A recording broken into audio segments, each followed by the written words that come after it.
शुभ संध्या छात्रों।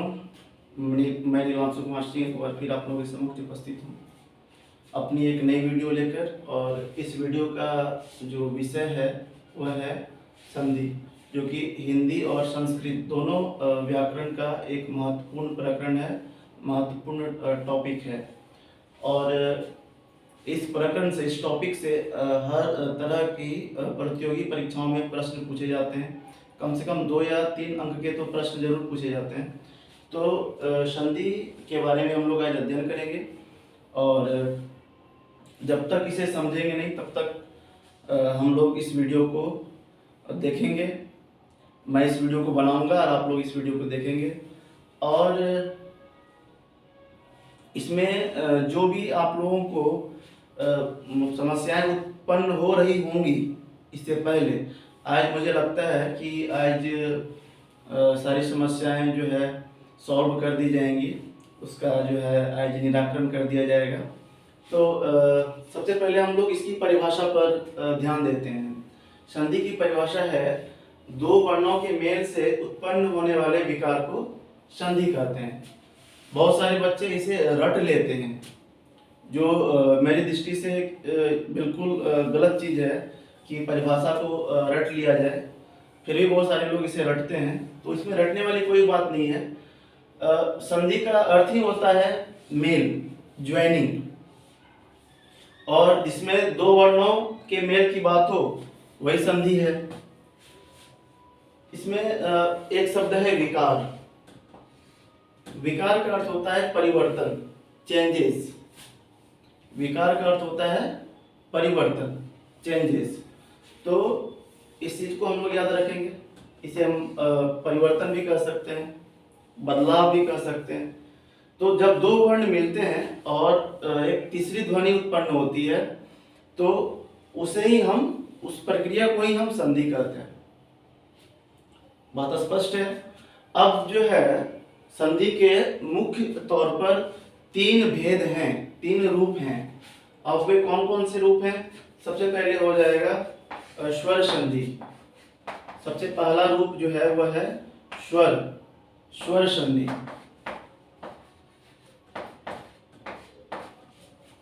दूसरा है व्यंजन संधि।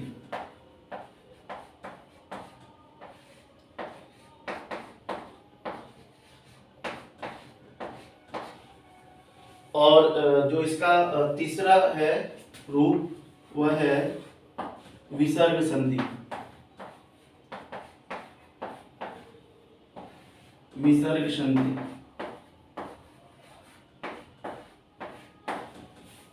तो सबसे पहले हम लोग समझेंगे कि स्वर्ग संधि है क्या। तो संधि मतलब तो हम लोगों ने पहले समझ लिया कि संधि का अर्थ होता है ज्वाइनिंग, मेल। तो जहां पर 2 स्वर वर्ण हो, यहाँ पे वर्णों की बात मैंने की है। परिभाषा कहती है कि 2 वर्णों का मेल। तो किस प्रकार के वर्ण? वर्ण में भी 2 तरह के वर्ण हैं, मुख्य तौर पर 2 तरह के वर्ण हैं, एक है स्वर, दूसरा है व्यंजन। तो यहाँ पर स्वर की बात हो रही है। यहाँ पर बात जो हो रही है वह स्वर की बात हो रही है, यानी स्वर वर्णों के मेल से, 2 स्वर वर्णों के मेल से जो विकार उत्पन्न हो उसे स्वर संधि कहेंगे। 2 स्वर वर्ण, यानी कोई भी स्वर वर्ण हो सकता है। अ, आ, हर्ष ई, दीर्घ ई, हर्ष उ, दीर्घ उ, ए, ओ, अ, है ना, री। तो जितने भी ये स्वर हैं, स्वर वर्ण हैं, ये दोनों में से जब इन दोनों का मेल होता है और एक तीसरी ध्वनि उत्पन्न होती है, उसे ही हम जो है स्वर संधि कहते हैं। तो स्वर संधि का एक उदाहरण हम लोग देख लेते हैं। जैसे यहाँ पर हम लोग लिखेंगे शिव जोड़ आलय। शिव जोड़ आलय। यहां पर हम लोग देखेंगे कि 2 शब्द है, एक शिव है और एक आलय है। बहुत सारे जो है बच्चे मन में इस तरह की दुविधा रखते हैं कि 2 शब्दों का मेल होता है या फिर 2 वर्णों का मेल होता है। तो दो शब्दों का मेल नहीं है, यहाँ पर दो वर्णों का मेल है। ठीक है, दो शब्दों का मेल नहीं है, दो वर्णों का मेल है। किस प्रकार से है हम लोग यहाँ पर समझेंगे। तो यहाँ पर जो है शिव है और दूसरा है शब्द आलय। अब शिव शब्द का जब हम लोग वर्ण विच्छेद करेंगे, शिव शब्द का वर्ण विच्छेद यानी यहाँ पर हम कर लेते हैं शौ हलंत हर्षई जोड़ व हलंत जोड़ और शिव, ये शिव शब्द का वर्ण विच्छेद है। और इसी वर्ण विच्छेद में से शिव शब्द में जो अंतिम वर्ण है, ये वर्ण, इसको देखना है। शिव शब्द में अंत में जो उच्चारण हो रहा है वह हो रहा है अ। इस शब्द में अंत में जो उच्चारण हो रहा है, वह जो ध्वनि है वह है अ, वह जो वर्ण है वह है अ। वर्ण बोले ध्वनि बोले दोनों बोल सकते हैं। तो अ जो है यह क्या है, यह है स्वर वर्ण, अ स्वर वर्ण के अंतर्गत आता है। तो शिव में जब हम लोग इसका वर्ण विच्छेद करते हैं शिव शब्द का, तो अंत में अ आता है। और यहाँ पे आलय भी एक शब्द है जिसका पहला वर्ण भी स्वर है। इस शब्द का अंतिम वर्ण और इस शब्द का पहला वर्ण। अब जब इन दोनों वर्णों का मेल होता है तो एक ध्वनि उत्पन्न होती है जिसका नाम, जिसका जो है उच्चारण होगा आ।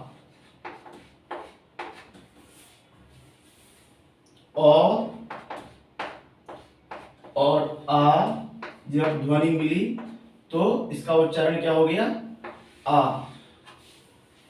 इसका उच्चारण हो गया आ। और ये उच्चारण जो है हम मात्रा के रूप में लिखते हैं। जब इसका प्रयोग होगा यहाँ पर, जब यहाँ पर ये जुड़कर जब इसका मेल होगा, ज्वाइनिंग होगा, तब जो है यह मात्रा के रूप में इस चीज को लिखी जाती है। जैसे शिवालय,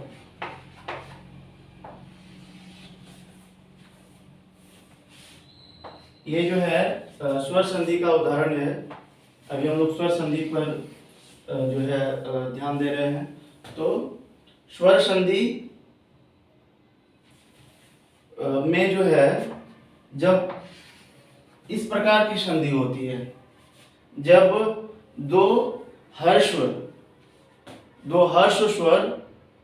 मिलकर दीर्घ स्वर बन जाए, दो हर्ष स्वर मिलकर दीर्घ स्वर बन जाए, उसे ही बोलते हैं स्वर संधि का दीर्घ संधि रूप। यानी स्वर संधि के भी 5 भेद हैं। और किस प्रकार 5 भेद हैं वो हम लोग इस प्रकार समझेंगे।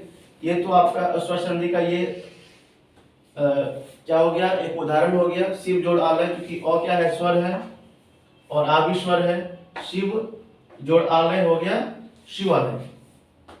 और इसका 2 वर्ण जुड़ रहा है, इसका अ और इसका आ। अब ध्यान देंगे कि ये जो शिव आलय है वह दीर्घ संधि किस प्रकार है। स्वर संधि का ही रूप है दीर्घ संधि। अब स्वर संधि की इसी प्रकार से शाखाएं, ब्रांचेज निकलते जाएंगे। 5 इसके भी रूप हैं।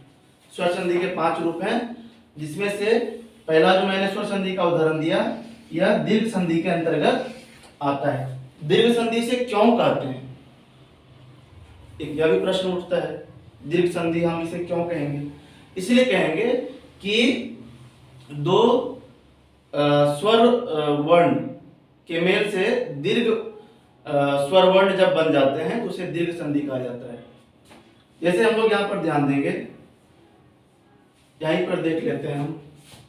जैसे चलिए यहाँ पे देखते हैं, यहाँ पर लाइट सही से आ रही है तो देख लेते हैं कि किस प्रकार से यहाँ पे दीर्घ स्वर है, किस प्रकार से शिवालय में जो है अ और आ मिलने के बाद जो दीर्घ स्वर बना, किस प्रकार से बना, ये हर्ष स्वर है। यहाँ पर जो शिव में अ अंत में है ये हर्ष है और आ तो दीर्घ है। हालांकि हम लोग इस प्रकार से पढ़ते नहीं है, लेकिन फिर भी ये हर्ष माना जाता है, ये दीर्घ माना जाता है। जिस प्रकार से हर्ष ई होता है, दीर्घ ई होता है, तो इन दोनों में भी ये हर्ष है और ये दीर्घ है।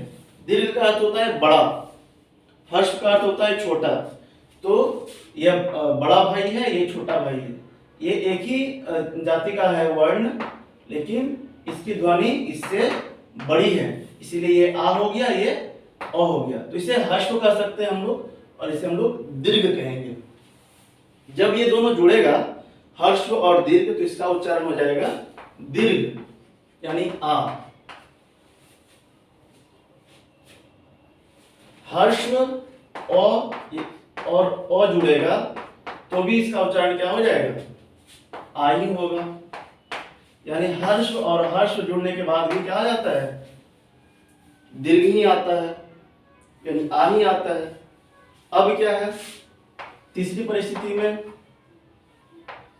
आ यानी दीर्घ और हर्ष जुड़ने के बाद भी आ ही आएगा, दीर्घ ही आएगा। और दीर्घ और दीर्घ जुड़ने के बाद भी दीर्घ ही आएगा। इस तरह के और भी हम उदाहरण देखेंगे। ये चारों परिस्थिति में देखिए आ ही आ रहा है। इसको हम लोगों ने हर्ष माना है, हर्ष, और ये दीर्घ स्वर है, ये हर्ष स्वर है, ये दीर्घ स्वर है। ये दोनों जुड़ करके दीर्घ स्वर हो जाता है। ये हर्ष स्वर, ये हर्ष स्वर, दोनों मिल करके दीर्घ हो गया। यहाँ पर दीर्घ स्वर, यहाँ पे हर्ष स्वर, दोनों मिल करके दीर्घ हो गया, आ हो गया। यहाँ पे दीर्घ, यहाँ पे दीर्घ, फिर दीर्घ हो गया। तो कहने का अर्थ है कि हर परिस्थिति में दीर्घ स्वर ही आ रहा है, इसे ही हम लोग दीर्घ संधि कहेंगे। अब बात यहाँ पे यह आती है कि हम लोग इसे पहचानेंगे कैसे। तो आप देख सकते हैं यहाँ पे जो शिवालय है, शिवालय में शिव एक शब्द है और आलय एक शब्द है। तो यहाँ पर दोनों जुड़ के, यहाँ पर इसका अ और इसका आ दोनों जुड़ करके एक वर्ण बन गया, वो हो गया आ। यानी इस शिव में जो वो में जो ओ है और यहाँ पर जो आ है, दोनों मिल करके आ बन गया। तो शिव, ये चूंकि आ जो है इससे जुड़ चुका है, इस ओ से जुड़ चुका है, तो ये दोनों मिल करके आपका ये सिर्फ एक मात्रा हो जाएगा आ, और ये पे लय, शिवालय। अब आगे हम लोग एक और उदाहरण देखते हैं।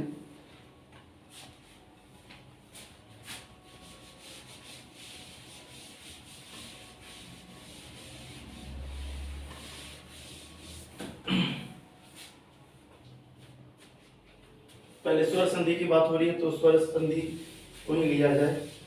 स्वर संधि में हम लोग दीर्घ संधि को पढ़ रहे हैं। क्योंकि स्वर संधि हम लोगों ने शुरू किया है, तो स्वर संधि को ही हम लोग एक बार पूरा समझ लेते हैं, उसके बाद आगे बढ़ते हैं। तो स्वर संधि में जो है, इसका पहला हम लोग पढ़ रहे हैं दीर्घ। स्वर संधि में दीर्घ संधि क्या होता है और इसे दीर्घ संधि क्यों कहा जाता है, इस बात पर हम लोग ध्यान देंगे। तो हम लोगों ने अभी तक जो है समझ लिया था बहुत हद तक कि हर स्थिति में दीर्घ स्वर ही आ रहा था। हर स्वर और दीर्घ, दीर्घ स्वर होता है, दीर्घ और हर्ष, फिर दीर्घ हो जाता है। हर्ष और हर्ष स्वर मिलने के बाद भी दीर्घ हो रहा है, और दीर्घ स्वर मिलने के बाद भी दीर्घ स्वर ही हो रहा है, इसीलिए इसे दीर्घ संधि कहेंगे। अब एक और उदाहरण लेते हैं हम लोग, हर्ष और हर्ष स्वर का उदाहरण लेते हैं। जैसे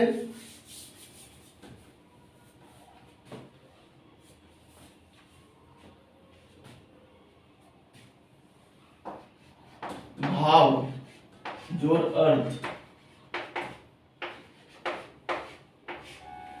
भाव, जोर, अर्थ हम लोगों ने जो है जब कविताएं पढ़ी होंगी तो हम लोगों ने देखा होगा उसके नीचे भावार्थ मतलब लिखा होता है कि भावार्थ लिखें, इस पंक्ति का भावार्थ लिखें, है ना, इस प्रकार का मतलब लिखा रहता है।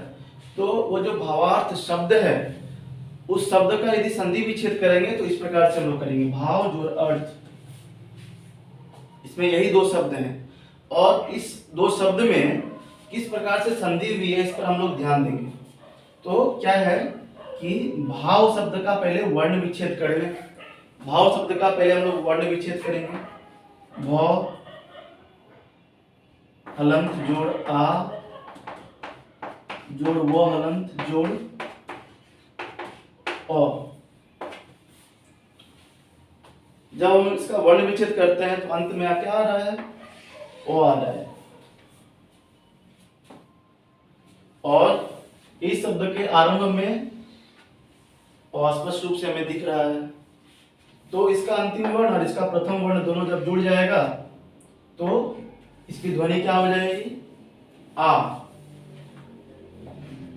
अ जोड़ अ मिलकर के क्या हो जाता है, आ हो जाता है। दो हर्ष स्वर जुड़ गए, बन गए दीर्घ स्वर। अब हम इसकी जो है संधि करेंगे, भाव जोड़ अर्थ की संधि करेंगे, तो ये हो जाएगा भावार्थ। अब इस चीज को हम लोग समझ चुके होंगे कि भावार्थ यहाँ पर हुआ कैसे। यहाँ का तो भाव यहाँ पे जो है यहाँ तक आएगा, भ हलंत जोड़ आ जोड़ वो हलंत, और इसका अ और इसका अ जोड़ करके क्या बन गया, आ की मात्रा बन गई। क्योंकि हम लोग आ का आ नहीं लिखते हैं, आ की मात्रा लिखते हैं। तो यहाँ पर क्या हो गया, भा वा, यहाँ पे रेफ और थ, यानी भावार्थ। भाव जोड़ अर्थ का भवर्थ नहीं लिखेंगे, इस प्रकार से कभी नहीं होगा। भावार्थ ये गलत हो जाएगा, क्योंकि ये जो है क्या होगा कि इसमें जो ये शब्द है इसका कहीं कोई अर्थ नहीं आ रहा है, कोई मीनिंग नहीं है। इसमें कहीं कोई जो है दो अलग अलग सार्थक जो है शब्दों का मेल नहीं है और कोई सार्थक अर्थ नहीं है, कोई जो है इसकी कोई मीनिंग नहीं है भावार्थ की, क्योंकि यह संधि है ही नहीं इसकी। कभी आप लोगों को ऑप्शन में मिल जाएगा कि भाव जोड़ अर्थ की संधि क्या है, तो एक ऑप्शन हो सकता है कि आपको मिल जाए भावर्थ, भावर्थ, भावर्थ, भाव जोड़ अर्थ भावर्थ, ऐसा हो सकता है। लेकिन ऐसा कभी होगा नहीं। इसलिए नहीं होगा क्योंकि हम लोग जानते हैं भाव शब्द का जब वर्ण विच्छेद करेंगे तो अंत में अ आएगा और यहाँ पर अ, ये दोनों जब जुड़ जाएगा तो आ होगा, और आ जो है आपका जो है भाव और अर्थ इसके बीच में आएगा तो हो जाएगा भावार्थ।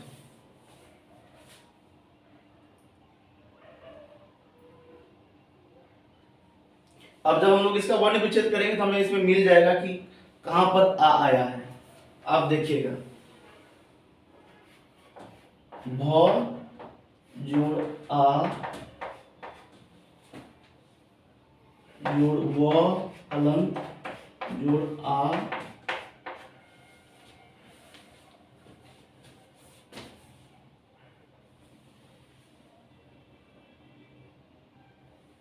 जोड़ रो हलंत जोड़ ख हलंत जोड़ अ।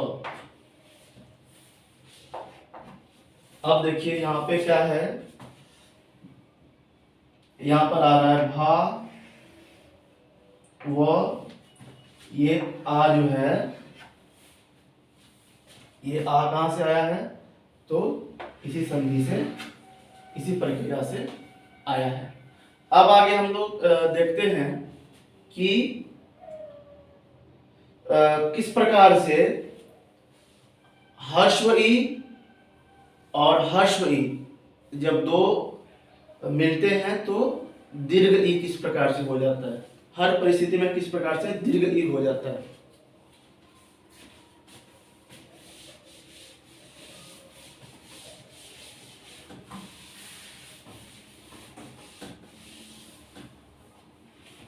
देखिए यहाँ पर है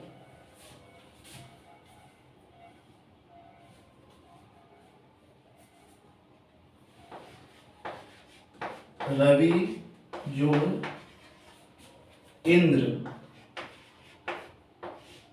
रवि जोड़ इंद्र, रवि जोड़ इंद्र कि यहाँ पर रवि शब्द का हम लोग जब वर्ण विच्छेद करेंगे तो रवि में क्या होता है, रॉ हलंत आता है, फिर अ, फिर वो हलंत जोड़, फिर हर्ष ई, ये रवि का वर्ण विच्छेद। तो यहाँ पर ये हर्ष ई आ गया। रवि का जब वर्ण विच्छेद करेंगे तो रवि शब्द में जो अंतिम वर्ण है वह है हर्ष ई, और यहाँ पर जो है हर्ष ई स्पष्ट रूप से दिख रहा है। ये जब दो जुड़ेंगे तो यहाँ पर भी दीर्घ ई देखने को मिलेगा।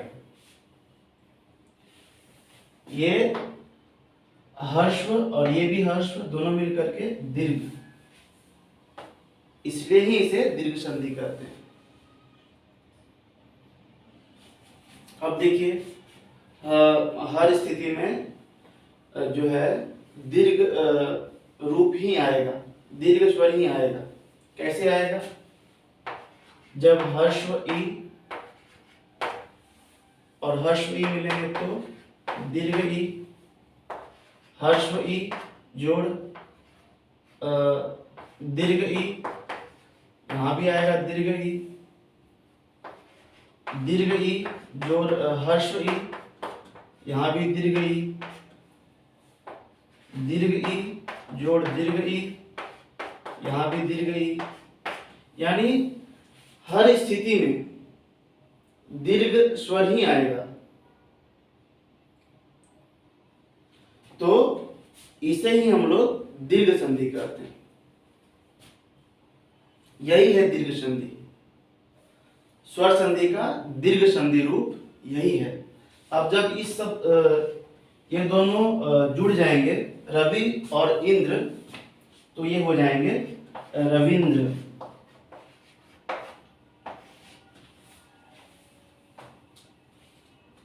रविंद्र, रवि जोड़ इंद्र, रविंद्र। इसमें यही दो जो है वर्णों का मेल है। रविंद्र। अब एक और हम लोग उदाहरण लेते हैं। यहाँ पर है हर्ष और हर्ष, दीर्घ हो गया। हर्ष और दीर्घ का एक उदाहरण ले लेते हैं, क्योंकि सबका उदाहरण तो हम लोग ले नहीं सकते जो है, लेकिन जो है हम एक और उदाहरण लेते हैं और समझ लेते हैं किस प्रकार से हर परिस्थिति में दीर्घ स्वर ही आ रहा है। तो यहाँ पर देख लेते हैं।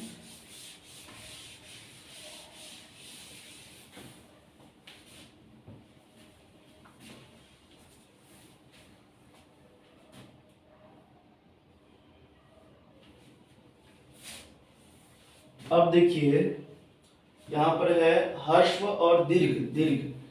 अब देखिए यहाँ पर कपि जोड़ ईस,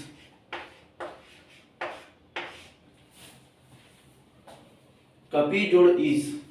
अब कपि शब्द का हम लोग संधि विच्छेद वर्ण विच्छेद कर लेंगे।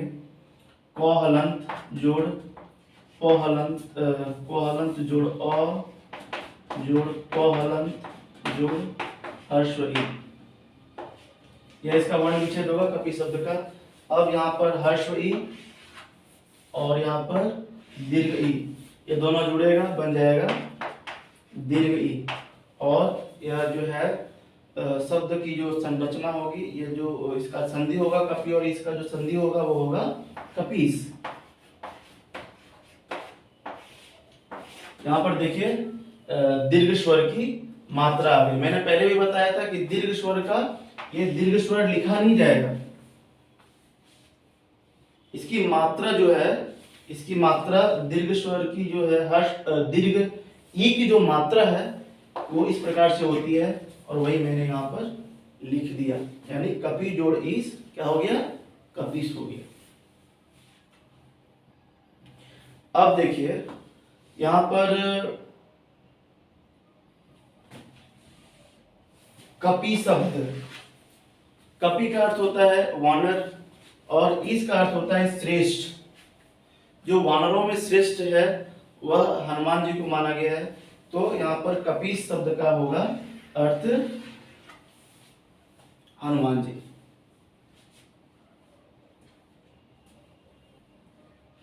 तो यहाँ पर दीर्घ संधि में हम लोग किस प्रकार से हर्ष ई और हर्ष ई दीर्घ ई हो जाता है, हर्ष ई और दीर्घ ई जब जुड़ता है तो दीर्घ ई हो जाता है, और दीर्घ ई जोड़ हर्ष ई दीर्घ ई हो जाता है, और दीर्घ ई जोड़ दीर्घ ई किस प्रकार से दीर्घ ही ई ही रह जाता है, इसको हम यहाँ पर समझ चुके हैं।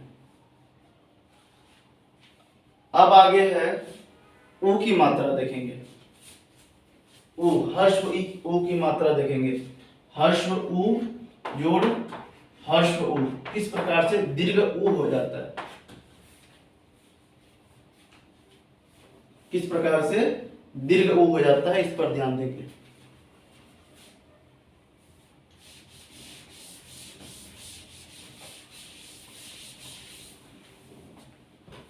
जैसे यहां पर है लघु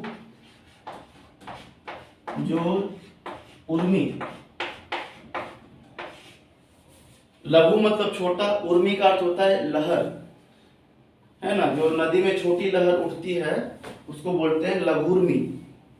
अब यहाँ पर लघु शब्द का वर्ण विच्छेद करेंगे तो अंत में हमें देखने को मिलेगा कि हर्ष ऊ की मात्रा है और यहाँ पर दीर्घ ऊ है, तो जब ये दोनों मिल जाते हैं तो दीर्घ हो जाते हैं। नहीं, यहाँ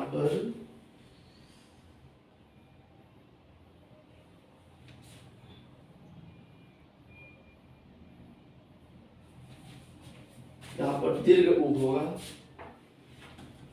तो दीर्घ ऊ हो जाता है, क्योंकि यहाँ पे उर्मी में दीर्घ ऊ है। हालांकि हर्ष ऊ और हर्ष ऊ जुड़ने के बाद भी दीर्घ ऊ ही होता है, लेकिन ये उसका उदाहरण नहीं है। इसका उदाहरण है हर्ष ऊ जोड़ दीर्घ ऊ बराबर दीर्घ ऊ। ये वाला जो है उदाहरण मैंने यहाँ पर दिया है, इसे भी मैं अभी जो है स्पष्ट कर दूंगा।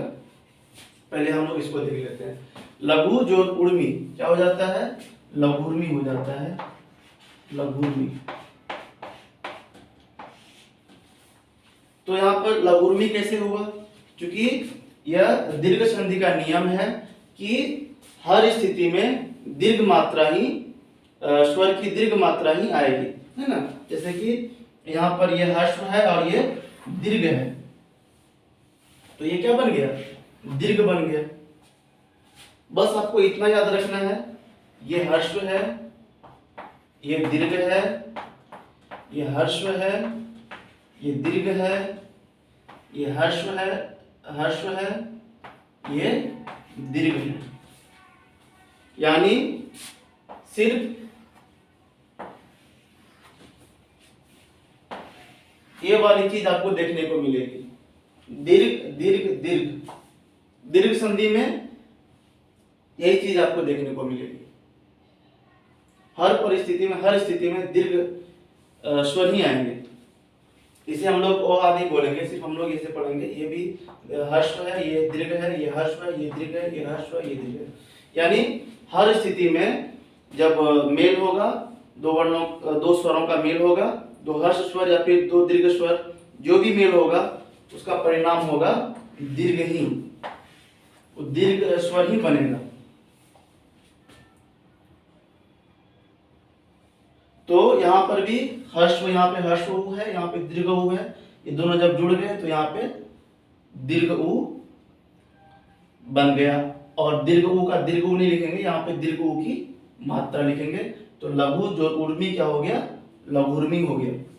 और ये दीर्घ संधि का एक उदाहरण है। अब हर्ष उ जोड़ हर्ष उ किस प्रकार से हो जाता है, इस पर भी हम लोग थोड़ा सा ध्यान दे देंगे।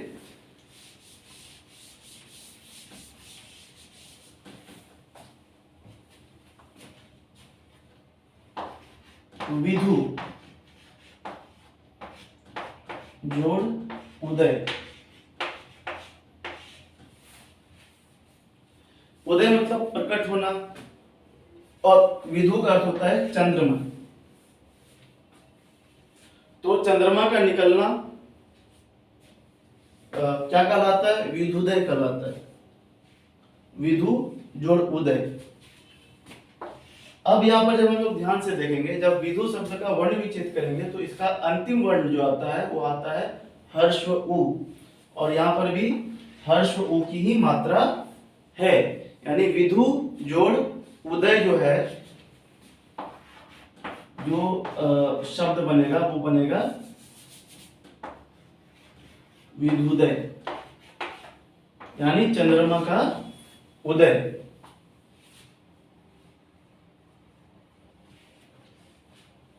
हर्ष उ जोड़ हर्ष उ दीर्घ उ, यहाँ भी वही जो है नियम यहाँ पे लागू हुआ है। यानी हर परिस्थिति में दीर्घ स्वर ही आए उसे ही हम लोग दीर्घ संधि कहेंगे। हम लोगों ने यहाँ पे देखा, ये 1 2 3 4 5 6, ये हर्ष, ये दीर्घ, ये हर्ष, ये दीर्घ, ये हर्ष और ये दीर्घ। बस यही 6 स्वर वर्णों का इसमें प्रयोग होता है। बस यही 6 स्वर वर्णों का इसमें प्रयोग होता है। और जब इन दोनों का प्रयोग होता है, इसका परिणाम जो है यही आता है, दीर्घ दीर्घ दीर्घ। यानी या फिर ये बोले आ बोले, दीर्घ ई बोले, या फिर दीर्घ उ बोले, यही इसका परिणाम आता है और इसे ही हम लोग दीर्घ संधि के नाम से जानते हैं। तो एक प्रकार हम लोग एक बार हम लोग सब शब्द लिख लेते हैं, उन सारे शब्दों को जो दीर्घ संधि के अंतर्गत आएंगे। तो सबसे पहले हम लोगों ने लिखा शिवालय,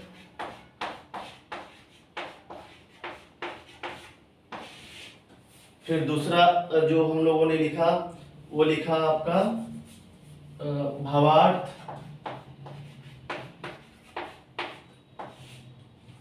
तीसरा लिखा रविंद्र, चौथा लिखा कपीस, पांचवा लिखा आपका लघुर्मी,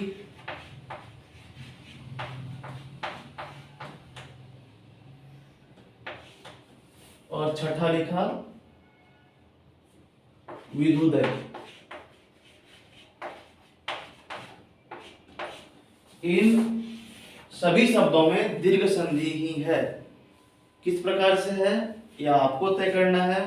आपको इस चीज को कमेंट बॉक्स में लिखना भी है यदि आपको समझ में आया हो, और किस प्रकार से इसे हम लोग दीर्घ संधि कहेंगे, क्यों कहेंगे, इस बात को भी आपको लिखना है।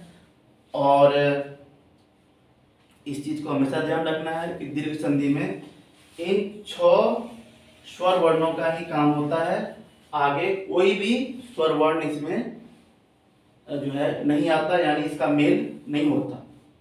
इन 6 स्वर वर्णों का प्रयोग होता है, यानी इन 6 स्वर वर्णों का मेल होता है, और इसका परिणाम जो है, यानी जो परिणाम स्वरूप जो वर्ण आते हैं वो आते हैं दीर्घ दीर्घ दीर्घ।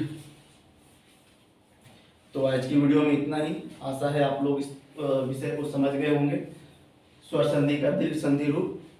और जो भी आप लोगों को समस्याएं आई होंगी इस वीडियो के दौरान, आप कमेंट बॉक्स में जरूर लिखिएगा।